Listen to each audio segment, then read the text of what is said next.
Hello students, शिक्षा academy to the point में आपका स्वागत है। आज हम इस वीडियो में क्लास 8 के सामाजिक विज्ञान सोशल साइंस के महत्वपूर्ण प्रश्नों को हल करेंगे जो आपके परीक्षा के लिए बहुत ही उपयोगी है। इसलिए इन प्रश्नों के उत्तर जल्दी से जल्दी याद कर ले। यदि इस चैनल में आप नए हैं तो सब्सक्राइब जरूर करें ताकि इस तरह की महत्वपूर्ण जानकारी आपको समय समय पर मिलती रहे। तो चलिए बढ़ते हैं पहले प्रश्न की ओर। पहले प्रश्न में पूछा जा रहा है, जेम्स मिल कहाँ का निवासी था? जर्मनी का, फ्रांस का, स्कॉटलैंड का या फिर पुर्तगाल का? तो आपका सही उत्तर होगा विकल्प सी, स्कॉटलैंड का। अगले प्रश्न में पूछा जा रहा है, भारत के पहले गवर्नर जनरल थे। तो भारत के पहले गवर्नर जनरल कौन थे? James Rennell, Warren Hastings, Lord Mountbatten या फिर रॉबर्ट क्लाइव? तो आपका सही उत्तर होगा विकल्प बी, वॉरेन हेस्टिंग्स। तो बढ़ते हैं अगले प्रश्न में। तीसरे प्रश्न में पूछा जा रहा है कि भारत के अंतिम वायसराय कौन थे? Warren Hastings, Lord Mountbatten, Robert Clive या फिर जेम्स मिल? तो आपका सही उत्तर होगा विकल्प बी, लॉर्ड माउंटबेटन। अगले प्रश्न में पूछा जा रहा है, कश्मीर से कन्याकुमारी तक भारत का विस्तार कितना है? 3000 किलोमीटर, 3200 किलोमीटर, 4260 किलोमीटर या फिर 2000 किलोमीटर? तो आपका सही उत्तर होगा विकल्प बी, 3200 किलोमीटर। तो बढ़ते हैं अगले प्रश्न में। पांचवें प्रश्न में पूछा जा रहा है कि सरकारी दस्तावेज कहाँ रखे जाते हैं? कार्यालय में, अभिलेखागार में, पुस्तकालय में या फिर इनमें से कोई नहीं? तो आपका सही उत्तर होगा विकल्प बी, अभिलेखागार में। अगले प्रश्न में पूछा जा रहा है, स्वतंत्र भारत के पहले भारतीय गवर्नर जनरल कौन थे? राजगोपालाचारी, सुरेंद्र नाथ, राजेंद्र प्रसाद या फिर बी आर अम्बेडकर? तो स्वतंत्र भारत के पहले भारतीय गवर्नर जनरल कौन थे? तो आपका सही उत्तर होगा विकल्प ए, राजगोपालाचारी। तो बढ़ते हैं अगले प्रश्न में। अगले प्रश्न में पूछा जा रहा है कि ईस्ट इंडिया कंपनी की स्थापना कब की गई थी? तो आपका सही उत्तर होगा विकल्प ए, 1620 ईस्वी में। अगले प्रश्न में पूछा जा रहा है, सिक्के जारी करने वाला पहला गुप्त शासक कौन था? श्रीगुप्त, चंद्रगुप्त प्रथम, समुद्रगुप्त या फिर चंद्रगुप्त द्वितीय? तो आपका सही उत्तर होगा विकल्प बी, चंद्रगुप्त प्रथम। तो बढ़ते हैं अगले प्रश्न में। नौवें प्रश्न में पूछा जा रहा है कि 22 अक्टूबर 1764 ईस्वी को बक्सर युद्ध में अंग्रेजी सेना का नेतृत्व किसने किया? Robert Clive, Lord Cornwallis, William Bentinck या फिर कैप्टन मुनरो? तब का सही उत्तर होगा विकल्प डी, कैप्टन मुनरो। अगले प्रश्न में पूछा जा रहा है, 1757 में प्लासी का युद्ध रॉबर्ट क्लाइव एवं किसके बीच लड़ा गया? सिराजुद्दौला, शुजाउद्दौला, मीर जाफर या फिर मीर कासिम? किसके द्वारा? तो आपका सही उत्तर होगा विकल्प ए, सिराजुद्दौला। तो बढ़ते हैं अगले प्रश्न में। 11वें प्रश्न में पूछा जा रहा है कि वास्को डिगामा किस देश का निवासी था? पुर्तगाल, फ्रांस, ब्रिटेन या फिर जर्मनी? तो वास्को डिगामा किस देश का निवासी था? तो आपका सही उत्तर होगा विकल्प ए, पुर्तगाल। अगले प्रश्न में पूछा जा रहा है, प्लासी का युद्ध कब हुआ? प्लासी का युद्ध कब हुआ? तो आपका सही उत्तर होगा विकल्प बी, 23 जून 1757 ईस्वी को। तो बढ़ते हैं अगले प्रश्न में। अगले प्रश्न में पूछा जा रहा है कि हड़प नीति किस अंग्रेज की देन थी? Warren Hastings, Lord Dalhousie, William Bentinck या फिर लॉर्ड वेलेस्ली? तो आपका सही उत्तर होगा विकल्प बी, लॉर्ड डलहौजी। अगले प्रश्न में पूछा जा रहा है, 1857 में दिल्ली का सम्राट था। तो 1857 में दिल्ली का सम्राट कौन था? औरंगजेब, शाह आलम, मोहम्मद शाह या फिर बहादुर शाह जफर? तो आपका सही उत्तर होगा विकल्प डी, बहादुर शाह जफर। बढ़ते हैं अगले प्रश्न में। 15वें प्रश्न में पूछा जा रहा है कि नील विद्रोह कब आरंभ हुआ? तो नील विद्रोह कब आरंभ हुआ? तो आपका सही उत्तर होगा विकल्प ए, 1859 से 60 ईस्वी में। अगले प्रश्न में पूछा जा रहा है, grand old man of India किसे कहा जाता है? व्योमेश चंद्र को, दादा भाई नौरोजी को, गोपाल कृष्ण गोखले को या फिर सुभाष चंद्र बोस को? तो आपका सही उत्तर होगा विकल्प बी, दादा भाई नौरोजी को। तो बढ़ते हैं अगले प्रश्न में। 17वें प्रश्न में पूछा जा रहा है कि आदिवासी समाज द्वारा प्रयोग किया गया दीकू शब्द किनके लिए प्रयोग किया जाता है? महिलाओं के लिए, बाहरी लोग के लिए, गरीब लोग के लिए या फिर आदिवासियों के लिए? तो आपका सही उत्तर होगा विकल्प बी, बाहरी लोग के लिए। अगले प्रश्न में पूछा जा रहा है, बकरवाल जनजाति पालते थे। तो बकरवाल जनजाति किस जानवर को पालते थे? भेड़, बकरियां, गाय या फिर भैंस? किसे? तो आपका सही उत्तर होगा विकल्प बी, बकरियां। तो बढ़ते हैं अगले प्रश्न में। 19वें प्रश्न में पूछा जा रहा है कि संथाल विद्रोह का नेतृत्व किसने किया? संथाल विद्रोह का नेतृत्व किसने किया? तो आपका सही उत्तर होगा विकल्प ए सिद्धू कान्हू। अगले प्रश्न में पूछा जा रहा है बिरसा मुंडा का जन्म कब हुआ? तो आपका सही उत्तर होगा विकल्प ए 15 नवंबर 1875 ईस्वी को। तो बढ़ते हैं अगले प्रश्न में। 21वें प्रश्न में पूछा जा रहा है कि आंध्र प्रदेश के चरवाहा जनजाति का नाम क्या है? भील, लगाडिया, बकरवाल या फिर जयंतिया? तो आपका सही उत्तर होगा विकल्प बी लगाडिया। अगले प्रश्न में पूछा जा रहा है सिद्धू कान्हू, चांद और भैरव का आपस में क्या संबंध था? भाई भाई का, चाचा भतीजा का, पिता और पुत्र का या फिर मामा भांजा का? तो आपका सही उत्तर होगा विकल्प ए भाई भाई का। तो बढ़ते हैं अगले प्रश्न में। 23वें प्रश्न में पूछा जा रहा है कि भारत में पहली सूती कपड़ा मिल 1854 ईस्वी में किस जगह स्थापित हुई? मुंबई में, सूरत में, बंगाल में या फिर मद्रास में? तब का सही उत्तर होगा विकल्प ए मुंबई में। अगले प्रश्न में पूछा जा रहा है भारत का मैनचेस्टर किसे कहा जाता है? सूरत को, कोलकाता को, मुंबई को या फिर अहमदाबाद को? तो आपका सही उत्तर होगा विकल्प डी अहमदाबाद को। तो बढ़ते हैं अगले प्रश्न में। 25वें प्रश्न में पूछा जा रहा है कि 1857 ईस्वी के विद्रोह के समय भारत का गवर्नर जनरल कौन था? Lord Minto, Robert Clive, Lord Wellesley या फिर लॉर्ड कैनिंग? तो आपका सही उत्तर होगा विकल्प डी लॉर्ड कैनिंग। अगले प्रश्न में पूछा जा रहा है तात्या टोपे सेनापति थे, तो तात्या टोपे किसके सेनापति थे? बिरजिस कद्र के, नाना साहब के, रानी लक्ष्मीबाई के या फिर बेगम हजरत महल के? तो आपका सही उत्तर होगा विकल्प बी नाना साहब के। तो बढ़ते हैं अगले प्रश्न में। 27वें प्रश्न में पूछा जा रहा है कि पेशवा बाजीराव द्वितीय का दत्तक पुत्र कौन था? तो आपका सही उत्तर होगा विकल्प ए नाना साहब। अगले प्रश्न में पूछा जा रहा है बहादुर शाह जफर ने किसके सहयोग से विद्रोह का नेतृत्व किया? तो आपका सही उत्तर होगा विकल्प ए बख्त खां। तो बढ़ते हैं अगले प्रश्न में। अगले प्रश्न में पूछा जा रहा है कि 1857 के विद्रोह को किस नाम से जाना जाता है? राष्ट्रीय आंदोलन, सिपाही विद्रोह, स्वतंत्रता संघर्ष या फिर बस्तर विद्रोह? तो आपका सही उत्तर होगा विकल्प बी सिपाही विद्रोह। अगले प्रश्न में पूछा जा रहा है कौन भारत को असभ्य देश मानता था? William Jones, Thomas Babington Macaulay, Warren Hastings या फिर कोलबुक? तो आपका सही उत्तर होगा विकल्प B Thomas Babington Macaulay Bharat को असभ्य देश मानता था। तो बढ़ते हैं अगले प्रश्न में। 31वें प्रश्न में पूछा जा रहा है कि एशियाटिक सोसाइटी ऑफ बंगाल का गठन किसने किया? James Mill, William Jones, William Johnson या फिर मैक्स मूलर? तो आपका सही उत्तर होगा विकल्प बी विलियम जोन्स। अगले प्रश्न में पूछा जा रहा है सती प्रथा को दूर करने का श्रेय किन्हें मिला? लॉर्ड कैनिंग को, लॉर्ड विलियम बेंटिक को, लॉर्ड माउंटबेटन को या फिर इनमें से कोई नहीं? तो सती प्रथा को दूर करने का श्रेय किसे मिला? तो आपका सही उत्तर होगा विकल्प बी लॉर्ड विलियम बेंटिक को। तो बढ़ते हैं अगले प्रश्न में। अगले प्रश्न में पूछा जा रहा है कि हरविलास शारदा के प्रयास से 1929 ईस्वी में शारदा कानून बना। शारदा कानून किससे संबंधित था? तो आपका सही उत्तर होगा विकल्प ए लड़के लड़कियों की शादी के लिए न्यूनतम आयु से।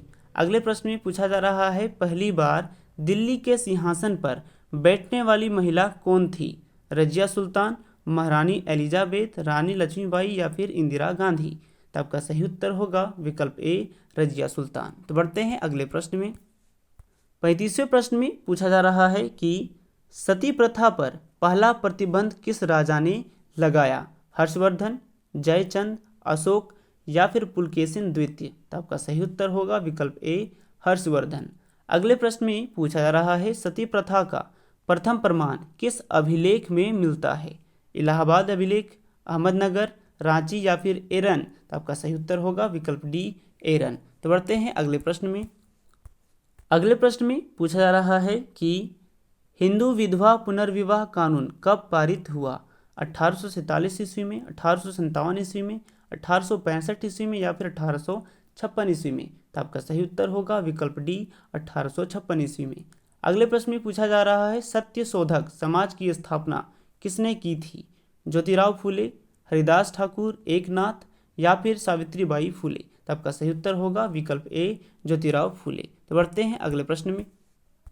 अगले प्रश्न में पूछा जा रहा है कि ब्रह्म समाज के संस्थापक कौन थे? तो आपका सही उत्तर होगा विकल्प ए राजा राम मोहन राय। अगले प्रश्न में पूछा जा रहा है प्रथम विश्व धर्म सम्मेलन कब हुआ? 1893 ईस्वी में, 1883 ईस्वी में, 1839 ईस्वी में या फिर 1898 ईस्वी में? तो आपका सही उत्तर होगा विकल्प ए 1893 ईस्वी में प्रथम विश्व धर्म सम्मेलन हुआ। तो बढ़ते हैं अगले प्रश्न में। 41वें प्रश्न में पूछा जा रहा है कि आधुनिक भारत का जनक कहा जाता है। तो आधुनिक भारत का जनक किसे कहा जाता है? तो आपका सही उत्तर होगा विकल्प सी राजा राम मोहन राय को। अगले प्रश्न में पूछा जा रहा है दयानंद सरस्वती का जन्म कहाँ हुआ था? तो दयानंद सरस्वती का जन्म गुजरात में हुआ था। तो बढ़ते हैं अगले प्रश्न में। अगले प्रश्न में पूछा जा रहा है कि कांग्रेस के पहले अध्यक्ष कौन थे? तो आपका सही उत्तर होगा विकल्प बी व्योमेश चंद्र बनर्जी। अगले प्रश्न में पूछा जा रहा है जालियांवाला बाग हत्याकांड किस वर्ष घटित हुआ?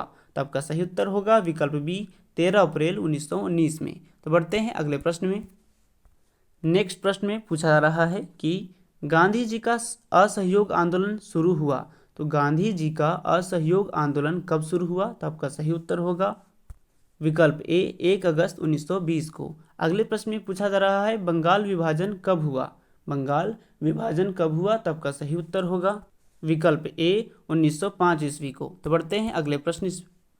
अगले प्रश्न में पूछा जा रहा है कि भारत का नया संविधान लागू हुआ। तो भारत का नया संविधान लागू कब हुआ? तो आपका सही उत्तर होगा विकल्प सी 26 जनवरी 1950 ईस्वी को। अगले प्रश्न में पूछा जा रहा है नमक कानून कब तोड़ा गया? नमक कानून कब तोड़ा गया? 28 मार्च 1930 ईस्वी को, 12 मार्च 1930 ईस्वी को, 12 मार्च 1919 ईस्वी को या फिर 28 मार्च 1919 ईस्वी को? तो आपका सही उत्तर होगा विकल्प बी 12 मार्च 1930 ईस्वी को। तो बढ़ते हैं अगले प्रश्न में। अगले प्रश्न में पूछा जा रहा है कि रॉलेट एक्ट कब लागू किया गया? रॉलेट एक्ट कब लागू किया गया? तो आपका सही उत्तर होगा विकल्प ए 8 मार्च 1919 ईस्वी को। अगले प्रश्न में पूछा जा रहा है वैसे संसाधन जिसका एक ही बार उपयोग संभव हो और भंडार सीमित हो यह कहलाता है, क्या कहलाता है? नवीकरणीय, पुनः नवीकरणीय, पुनः उपयोगी या फिर अनवीकरणीय? तो आपका सही उत्तर होगा विकल्प डी अनवीकरणीय। तो बढ़ते हैं अगले प्रश्न में। अगले प्रश्न में पूछा जा रहा है कि जल ग्रह किसे कहा जाता है? पृथ्वी को, मंगल को, शुक्र ग्रह को या फिर बुध ग्रह को? तो आपका सही उत्तर होगा विकल्प ए पृथ्वी को। अगले प्रश्न में पूछा जा रहा है विश्व वन दिवस कब मनाया जाता है? विश्व वन दिवस कब मनाया जाता है? 5 जून को, 21 मार्च को, 23 सितंबर को या फिर 1 जुलाई को? तो आपका सही उत्तर होगा विकल्प बी 21 मार्च को। तो बढ़ते हैं अगले प्रश्न में। अगले प्रश्न में पूछा जा रहा है कि बैतला राष्ट्रीय उद्यान झारखंड का एकमात्र राष्ट्रीय उद्यान है। यह झारखंड के किस जिले में स्थित है? गुमला, लातेहार, पलामू या फिर गढ़वा? तो आपका सही उत्तर होगा विकल्प बी लातेहार। अगले प्रश्न में पूछा जा रहा है झारखंड में कितनी प्रतिशत भूमि कृषि योग्य है? 23%, 37%, 18% या फिर 20%? तो आपका सही उत्तर होगा विकल्प ए 23%। तो बढ़ते हैं अगले प्रश्न में। नेक्स्ट प्रश्न में पूछा जा रहा है कि कपास की खेती के लिए कौन सी मृदा उपयुक्त मानी जाती है? काली मृदा, वन मृदा, जलोढ़ मृदा या फिर मरुस्थलीय मृदा? तो आपका सही उत्तर होगा विकल्प ए काली मृदा। कपास की खेती के लिए काली मृदा सबसे सर्वप्रथम उपयुक्त मानी जाती है। अगले प्रश्न में पूछा जा रहा है उच्च तापमान और अधिक वर्षा वाले क्षेत्रों में मृदा पाई जाती है।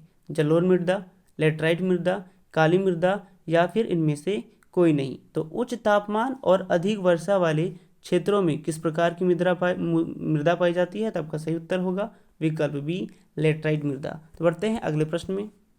अगले प्रश्न में पूछा जा रहा है कि किस खनिज को काला सोना कहा जाता है? तो आपका सही उत्तर होगा विकल्प बी पेट्रोलियम को। अगले प्रश्न में पूछा जा रहा है कितने प्रकार के अयस्कों को ही केवल खनिज समझा जाता है? तो आपका सही उत्तर होगा विकल्प बी 100 प्रकार के अयस्कों को ही केवल खनिज समझा जाता है। तो बढ़ते हैं अगले प्रश्न में। अगले प्रश्न में पूछा जा रहा है कि विश्व में लौह अयस्क का सबसे बड़ा उत्पादक देश कौन सा है? ब्राजील, भारत, जापान या फिर चीन? तो आपका सही उत्तर होगा विकल्प ए ब्राजील। अगले प्रश्न में पूछा जा रहा है भारत में सोने का निक्षेप किस राज्य में पाया जाता है? उड़ीसा, कर्नाटक, झारखंड या फिर गोवा? तो आपका सही उत्तर होगा विकल्प बी कर्नाटक। तो बढ़ते हैं अगले प्रश्न में। 61वें प्रश्न में पूछा जा रहा है कि बॉक्साइट उत्पादन में भारत में झारखंड का कौन सा स्थान है। तो आपका सही उत्तर होगा विकल्प ए पहला। अगले प्रश्न में पूछा जा रहा है झरिया किसके उत्पादन के लिए प्रसिद्ध है, कोयला, अवरक, बॉक्साइट या फिर लोहा। तो आपका सही उत्तर होगा विकल्प ए कोयला। तो बढ़ते हैं अगले प्रश्न में। नेक्स्ट प्रश्न में पूछा जा रहा है कि विश्व का सबसे बड़ा अवरक उत्पादक देश है भारत, मलेशिया, जापान या फिर चीन। तब का सही उत्तर होगा विकल्प ए भारत। अगले प्रश्न में पूछा जा रहा है विश्व के सबसे बड़े चावल उत्पादक देशों के सही क्रम को चुने। तो चीन सर्वाधिक चावल उत्पादक देश है, उसके बाद भारत, फिर जापान, फिर श्रीलंका, इसलिए आपका सही उत्तर होगा विकल्प ए। तो बढ़ते हैं अगले प्रश्न में। अगले प्रश्न में पूछा जा रहा है कि भारत की कुल आबादी का कितना भाग कृषि पर आधारित है। तो आपका सही उत्तर होगा विकल्प बी 2/3। अगले प्रश्न में पूछा जा रहा है विश्व में मक्का का सबसे बड़ा उत्पादक देश कौन सा है, संयुक्त राज्य अमेरिका, रूस, यूक्रेन या फिर भारत। तब का सही उत्तर होगा विकल्प ए संयुक्त राज्य अमेरिका विश्व में मक्का का सबसे बड़ा उत्पादक देश है। तो बढ़ते हैं अगले प्रश्न में।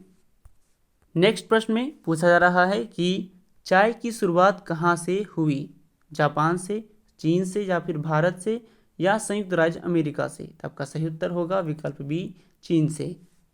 अगले प्रश्न में पूछा जा रहा है रोटी की टोकरी किसे कहा जाता है। तो रोटी की टोकरी किसे कहा जाता है, तब का सही उत्तर होगा विकल्प सी प्रेगरी प्रदेश को। तो बढ़ते हैं अगले प्रश्न में। अगले प्रश्न में पूछा जा रहा है कि सुनहरा रेशा किसे कहते हैं, सुनहरा रेशा किसे कहते हैं। तब का सही उत्तर होगा विकल्प ए पटसन को। अगले प्रश्न में पूछा जा रहा है सफ़ेद सोना किसे कहा जाता है। तो सफ़ेद सोना कपास को कहते हैं। तो आपका सही उत्तर होगा विकल्प बी ए। तो बढ़ते हैं अगले प्रश्न में। अगले प्रश्न में पूछा जा रहा है कि विश्व का कॉफ़ी कटोरा किस देश को कहा जाता है, चीन को, लंदन को, फ्रांस को या फिर ब्राज़ील को। तो आपका सही उत्तर होगा विकल्प डी ब्राज़ील को। अगले प्रश्न में पूछा जा रहा है टिस्को की स्थापना कब हुई। टिस्को की स्थापना कब हुई, 1905 में, 1907 में, 1901 में या फिर 1909 में। तब का सही उत्तर होगा विकल्प बी 1907 में। तो बढ़ते हैं अगले प्रश्न में। अगले प्रश्न में पूछा जा रहा है कि भारत का सिलिकॉन शहर किसे कहा जाता है। तब का सही उत्तर होगा विकल्प सी बेंगलोर को। अगले प्रश्न में पूछा जा रहा है उद्योग किस प्रकार की क्रिया है, प्राथमिक, द्वितीयक, तृतीयक या फिर इनमें से कोई नहीं। तो उद्योग किस प्रकार की क्रिया है, तब का सही उत्तर होगा विकल्प बी द्वितीयक। तो बढ़ते हैं अगले प्रश्न में। 75वें प्रश्न में पूछा जा रहा है कि भारत का औसत जनसंख्या घनत्व क्या है, भारत का औसत जनसंख्या घनत्व कितना है। तब का सही उत्तर होगा विकल्प ए 382 व्यक्ति वर्ग किलोमीटर। अगले प्रश्न में पूछा जा रहा है झारखंड की साक्षरता दर 2011 की जनगणना के अनुसार कितनी प्रतिशत है। तो आपका सही उत्तर होगा विकल्प ए 66.4%। तो बढ़ते हैं अगले प्रश्न में। अगले प्रश्न में पूछा जा रहा है कि विश्व जनसंख्या दिवस किस दिन मनाया जाता है, विश्व जनसंख्या दिवस किस दिन मनाया जाता है। तब का सही उत्तर होगा विकल्प बी 11 जुलाई को। अगले प्रश्न में पूछा जा रहा है भारत में शिक्षा का अधिकार कानून कब से लागू हो गया। तब का सही उत्तर होगा विकल्प बी 1 अप्रैल 2010 से। तो बढ़ते हैं अगले प्रश्न में। अगले प्रश्न में पूछा जा रहा है कि संविधान का निर्माण करने में कितना समय लगा। तब का सही उत्तर होगा विकल्प ए 2 वर्ष 11 माह 18 दिन। अगले प्रश्न में पूछा जा रहा है भारतीय संविधान में कितने मौलिक कर्तव्य है। तब का सही उत्तर होगा विकल्प डी 11। तो बढ़ते हैं अगले प्रश्न में। अगले प्रश्न में पूछा जा रहा है कि शिक्षा किस सूची का विषय है, संघ सूची का, राज्य सूची का, समवर्ती सूची का या फिर केंद्रीय सूची का। तब का सही उत्तर होगा विकल्प सी समवर्ती सूची का। अगले प्रश्न में पूछा जा रहा है भारतीय संविधान के प्रारूप समिति के अध्यक्ष कौन थे। तब का सही उत्तर होगा विकल्प बी डॉक्टर भीमराव अंबेडकर। तो बढ़ते हैं अगले प्रश्न में। अगले प्रश्न में पूछा जा रहा है कि भारतीय संघ का सर्वोच्च पद है राष्ट्रपति, प्रधानमंत्री, मुख्य न्यायाधीश या फिर सेनाध्यक्ष। तब का सही उत्तर होगा विकल्प ए राष्ट्रपति। अगले प्रश्न में पूछा जा रहा है भारतीय राष्ट्रपति का चुनाव किस विधि से होता है, प्रत्यक्ष, अप्रत्यक्ष, अप्रत्यक्ष आनुपातिक या फिर प्रत्यक्ष आनुपातिक। तब का सही उत्तर होगा विकल्प सी अप्रत्यक्ष आनुपातिक विधि से भारतीय राष्ट्रपति का चुनाव होता है। तो बढ़ते हैं अगले प्रश्न में। अगले प्रश्न में पूछा जा रहा है कि लौह पुरुष के नाम से जाना जाता है। लौह पुरुष के नाम से किसे जाना जाता है? तब का सही उत्तर होगा विकल्प ए, सरदार वल्लभ भाई पटेल को। अगले प्रश्न में पूछा जा रहा है किस अनुच्छेद में भाषण तथा अभिव्यक्ति की स्वतंत्रता है? तो अनुच्छेद 19 में भाषण तथा अभिव्यक्ति की स्वतंत्रता है। तब का सही उत्तर होगा विकल्प बी। तो बढ़ते हैं अगले प्रश्न में। अगले प्रश्न में पूछा जा रहा है कि स्वतंत्र भारत में प्रथम आम चुनाव कब हुआ? 1950 ईस्वी में, 1947 ईस्वी में, 1952 ईस्वी में या फिर 1951 ईस्वी में? तो आपका सही उत्तर होगा विकल्प सी, 1952 ईस्वी में स्वतंत्र भारत में प्रथम आम चुनाव हुआ था। अगले प्रश्न में पूछा जा रहा है भारत में कैसी शासन प्रणाली है? संसदीय, राजतांत्रिक, सैनिक या फिर इनमें से कोई नहीं? तो आपका सही उत्तर होगा विकल्प ए, संसदीय। भारत में शासन प्रणाली कैसी है? तो आपका सही उत्तर होगा संसदीय। तो बढ़ते हैं अगले प्रश्न में। अगले प्रश्न में पूछा जा रहा है कि राष्ट्रगान जन गण मन किसके द्वारा रचित है? तो आपका सही उत्तर होगा विकल्प ए, रविंद्रनाथ टैगोर। अगले प्रश्न में पूछा जा रहा है भारत देश का सबसे पुराना उच्च न्यायालय कौन सा है? मुंबई उच्च न्यायालय, कोलकाता उच्च न्यायालय, मद्रास उच्च न्यायालय या फिर दिल्ली उच्च न्यायालय? तो भारत देश का सबसे पुराना उच्च न्यायालय कौन सा है? तो आपका सही उत्तर होगा विकल्प बी, कोलकाता उच्च न्यायालय। तो बढ़ते हैं अगले प्रश्न में।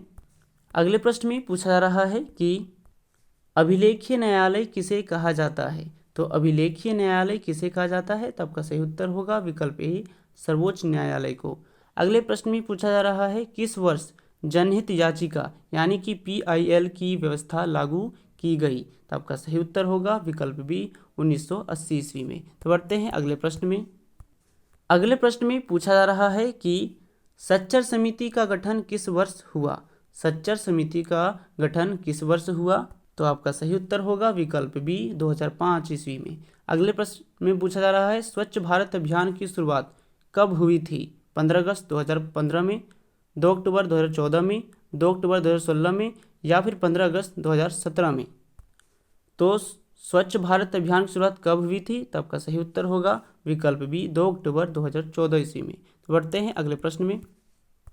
अगले प्रश्न में पूछा जा रहा है कि बालिकाओं की समृद्धि के लिए कौन सी योजना चलाई जा रही है? प्रधानमंत्री समृद्धि योजना, अटल पेंशन योजना, सुकन्या समृद्धि योजना जो 2014 में शुरू हुई थी या फिर दीनदयाल उपाध्याय योजना? तो आपका सही उत्तर होगा विकल्प सी, सुकन्या समृद्धि योजना जो 2014 ईस्वी में स्टार्ट हुई थी। यह बालिकाओं की समृद्धि के लिए चलाई जा रही है। अगले प्रश्न में पूछा जा रहा है भारतीय संविधान के अनुच्छेद 24 के अनुसार कितने उम्र के बच्चों से बाल मजदूरी कराना प्रतिबंधित है? तो आपका सही उत्तर होगा विकल्प बी, 14 वर्ष से कम। तो बढ़ते हैं अगले प्रश्न में। अगले प्रश्न में पूछा जा रहा है कि अंतर्राष्ट्रीय नशा निरोधक दिवस कब मनाया जाता है? तो आपका सही उत्तर होगा विकल्प सी, 26 जून को। अगले प्रश्न में पूछा जा रहा है बाल विवाह अधिनियम कब बना?